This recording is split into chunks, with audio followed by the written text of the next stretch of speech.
Good evening, my cherished friends. Come settle yourself comfortably tonight, for I have a tale that will make you question the very nature of photography itself. A story about images that capture more than light and shadow, and a man who discovered that some pictures are windows into realms we were never meant to see. It was the harsh winter of 1974, and I was assigned to investigate the disappearance of Vincent Marsh, one of New York's most celebrated photographers. Vincent had made his reputation capturing the soul of the city, the forgotten corners, the abandoned buildings, the faces of people society had overlooked. His photographs didn't just document reality, they seemed to reveal hidden truths about the world around us. Vincent had been commissioned by Metropolitan Quarterly to create a series called Urban Decay, the hidden face of progress. For 3 months, he had been wandering through the most derelict parts of New York, photographing abandoned subway tunnels, condemned buildings, and forgotten neighborhoods that urban renewal had left behind. On December 15th, Vincent simply vanished. His landlord found his apartment unlocked, camera equipment scattered about as if he had left in the middle of working. His coffee was still warm, a half-eaten sandwich sat on his desk, and his enlarger was still running in the darkroom. But Vincent was nowhere to be found. The police treated it as a missing person case, but there were troubling details that didn't add up. Vincent's camera, his prized Leica that he never went anywhere without, was found on his kitchen table. For a photographer of Vincent's caliber, leaving without his camera would be like a pianist abandoning their hands. More puzzling was what I found pinned to his darkroom wall, contact sheets from his most recent roll of film with several frames circled in red ink. Scrawled in Vincent's handwriting beside them were the words, "They're not supposed to exist. How is this possible?"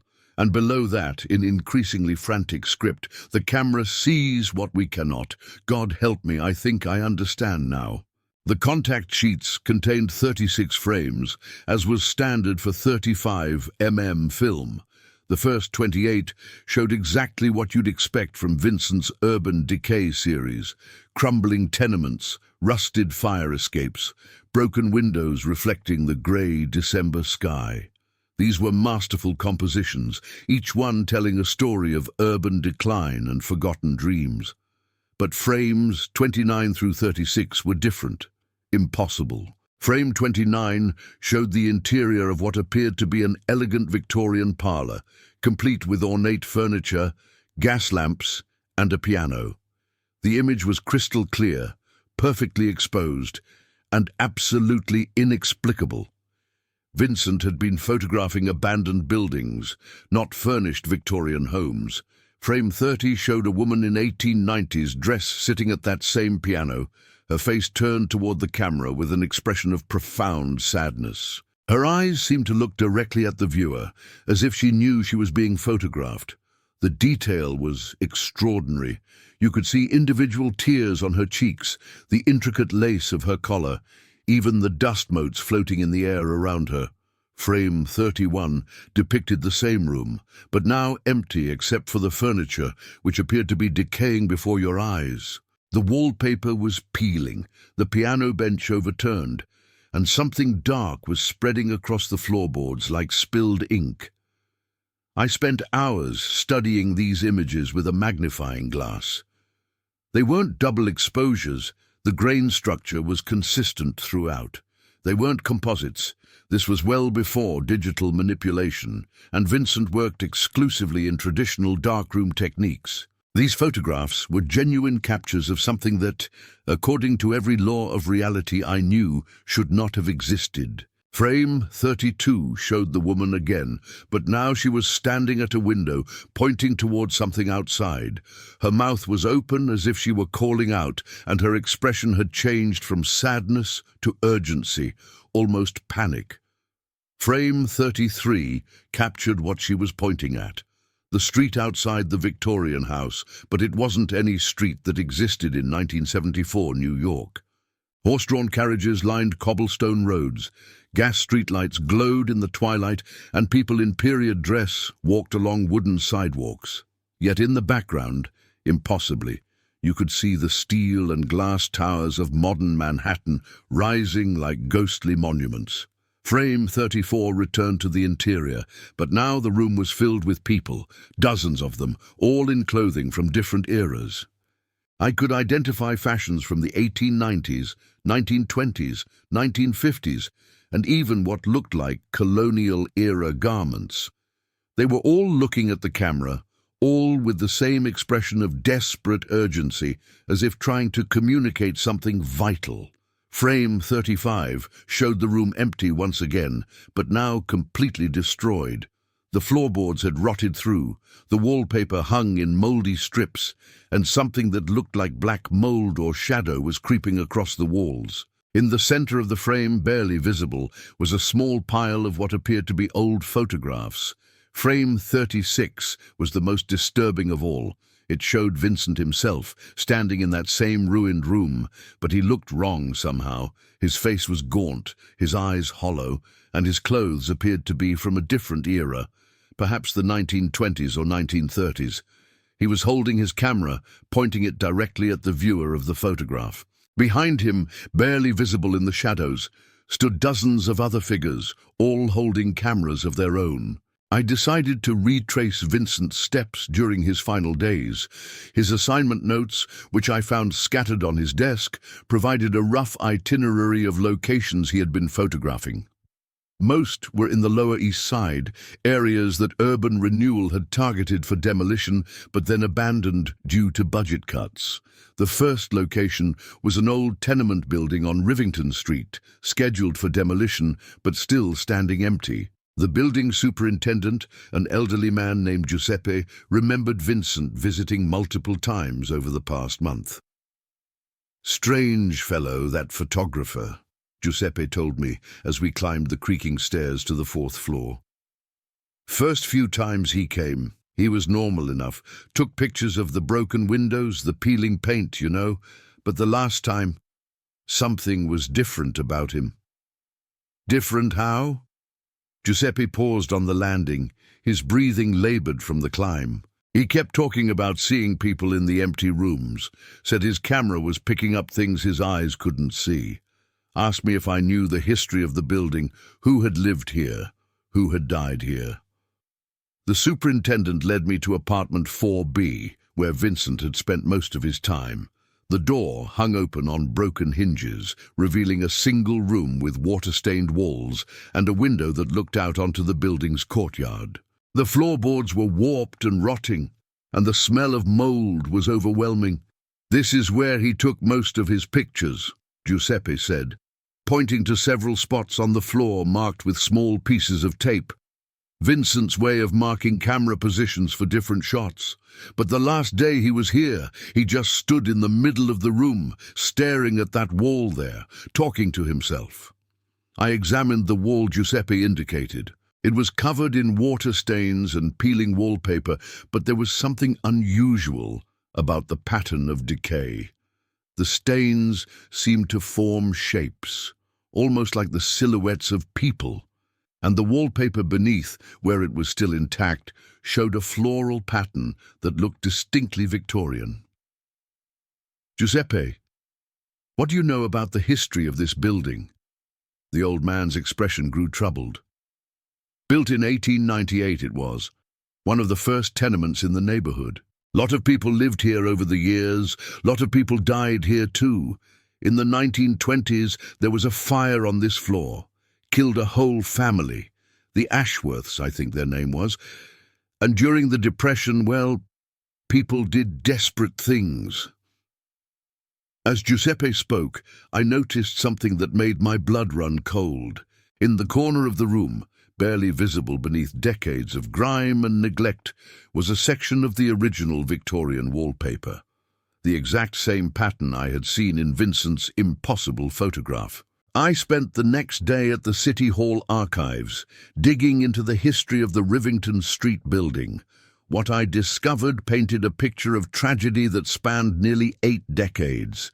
The building had indeed been constructed in 1898 by a developer named Harrison Blackthorne, who had a reputation for cutting costs and ignoring safety regulations.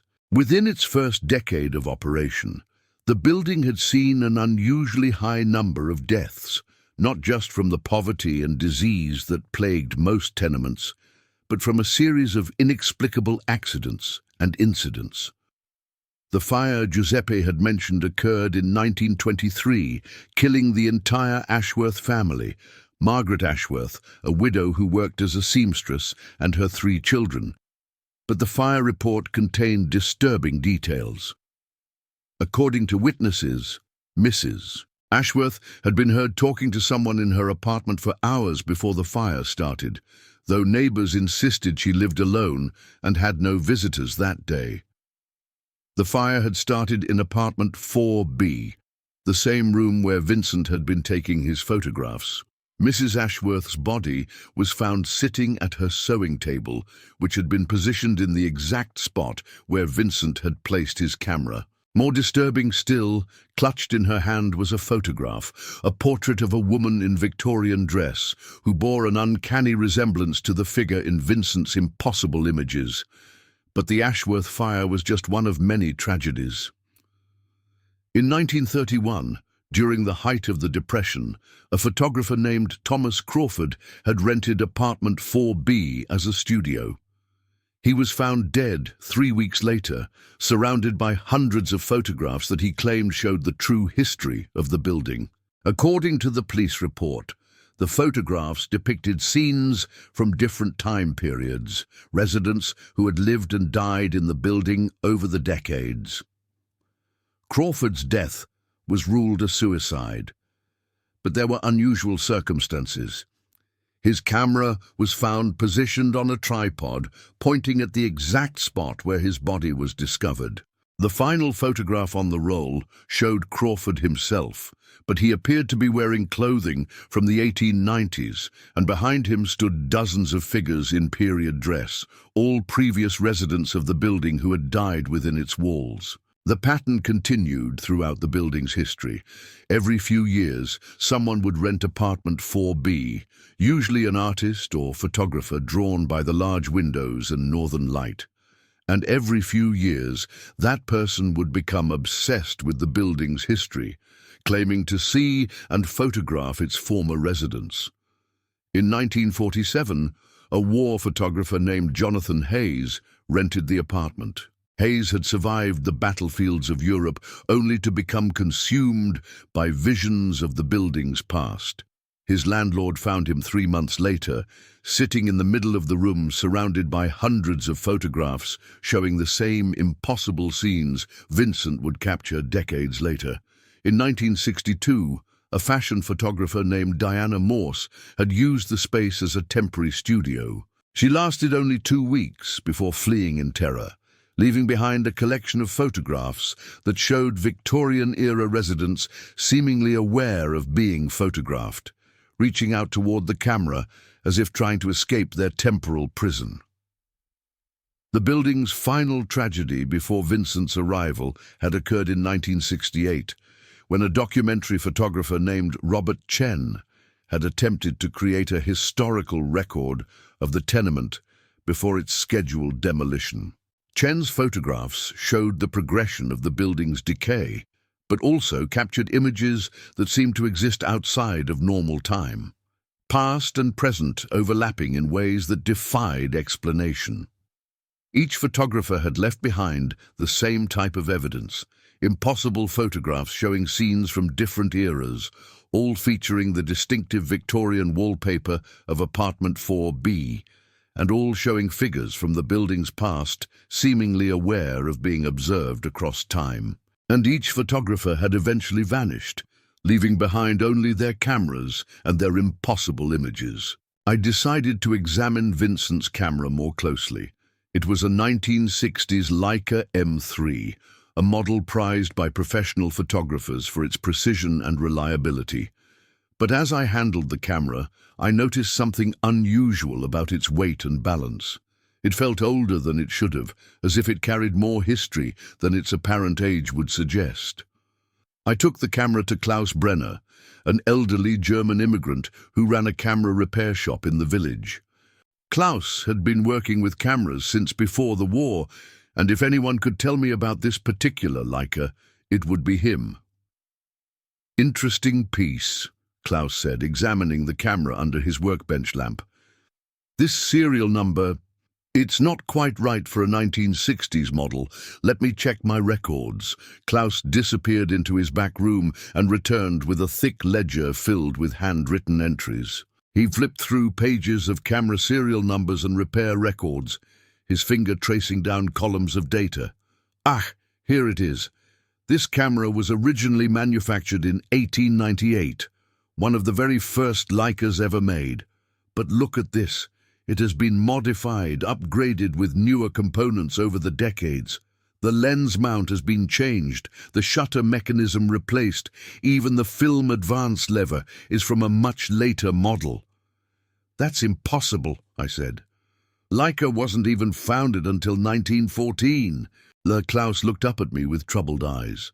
That's what makes this so strange. According to my records, this camera has been brought to my shop for repairs 6 times over the past 30 years, each time by a different photographer, and each time they told the same story. They claimed the camera was showing them things that weren't there. He opened another ledger, this one containing customer records. Thomas Crawford, 1931. Jonathan Hayes, 1947. Diana Morse, 1962. Robert Chen, 1968. And now Vincent Marsh, 1974. All of them brought this same camera for repairs. All of them complained that it was malfunctioning, showing double exposures or strange artifacts in their photographs. What did you find wrong with it? That's just it. There was never anything wrong with the camera mechanically. The shutter was accurate, the lens was perfectly calibrated, the light meter functioned correctly. But each photographer insisted that the camera was capturing images they hadn't intended to take. Klaus handed me a small box filled with strips of film. I kept samples of the test shots I took each time the camera was brought in. Take a look. The film strips showed Klaus's workshop, but in each one there were additional elements that shouldn't have been there. Shadowy figures standing behind Klaus as he worked. Tools from different eras mixed in with his modern equipment. And in several frames, barely visible in the background, the same Victorian parlour that Vincent had photographed. I began to suspect that the camera itself was somehow haunted, Klaus said quietly. Each photographer who used it became obsessed with documenting something they claimed to see through the viewfinder, but not with their naked eyes, and each one eventually disappeared, leaving the camera behind. Armed with this knowledge, I returned to apartment 4B with Vincent's camera. I wanted to see for myself what had driven so many photographers to obsession and disappearance. The winter afternoon was already growing dark, and the building felt even more oppressive than during my first visit. I loaded a fresh roll of film into the camera and began taking pictures of the empty room, trying to duplicate Vincent's camera positions based on the tape marks he had left on the floor.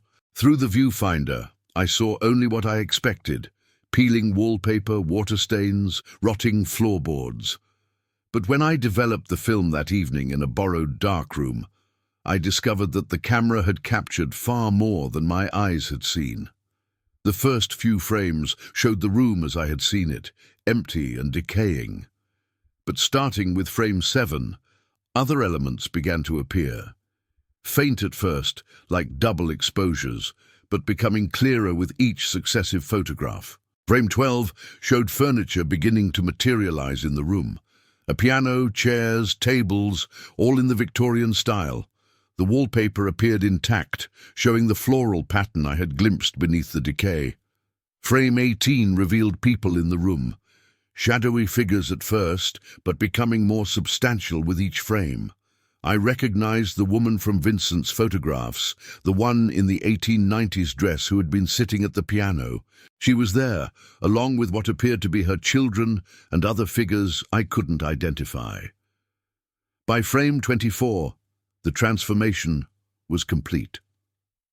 The room existed simultaneously in multiple time periods. I could see it as it was in the 1890s, with the Ashworth family going about their daily lives, completely unaware of the tragedy that would befall them. But I could also see it as it had been in the 1920s, with Mrs. Ashworth at her sewing table, and as it had been in the 1930s, with Thomas Crawford setting up his photographic equipment. But the most disturbing discovery came in frames 28 through 36. These showed all the previous photographers, Crawford, Hayes, Morse, Chen and Vincent, standing together in the room, all holding their cameras, all dressed in the clothing of their respective eras. They were looking directly at me through the camera lens, and their expressions were ones of warning and desperation. Behind them stood dozens of other figures, all the people who had lived and died in apartment 4B over the decades. They were reaching toward the camera, toward me, as if trying to communicate something vital.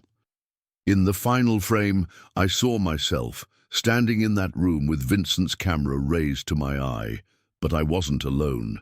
Standing beside me was Vincent Marsh, and he was pointing urgently at something behind me.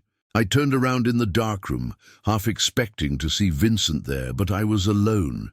When I looked back at the photograph, I could see what he had been pointing at, a dark figure standing in the shadows behind me, holding what appeared to be the original camera, the one from 1898. That's when I understood what had happened to Vincent and all the others. They hadn't simply disappeared. They had been pulled into the temporal convergence that existed in apartment 4B. The camera wasn't just capturing images across time. It was creating a bridge between past and present, and anyone who used it long enough would eventually cross that bridge and become trapped in the building's perpetual moment of tragedy. I knew I had to get out of that building immediately. The dark figure I had seen in the photograph wasn't just an image, it was real, and it was getting closer. I gathered up all the photographs and negatives, stuffed them into my bag, and ran for the stairs. But the building had changed. The hallways seemed longer than they had been, and the Victorian wallpaper was appearing on walls that had been bare concrete just hours earlier. Doors that had been boarded up stood open, revealing furnished rooms from different decades. As I ran down the stairs, I could hear footsteps behind me. Not just one set, but dozens, as if all the building's former residents were pursuing me. I didn't dare look back, but in the reflection of broken windows, I could see figures from different eras running behind me, all reaching out with desperate hands. I burst out of the building into the December night and ran until I reached my car. Only then did I look back at the tenement.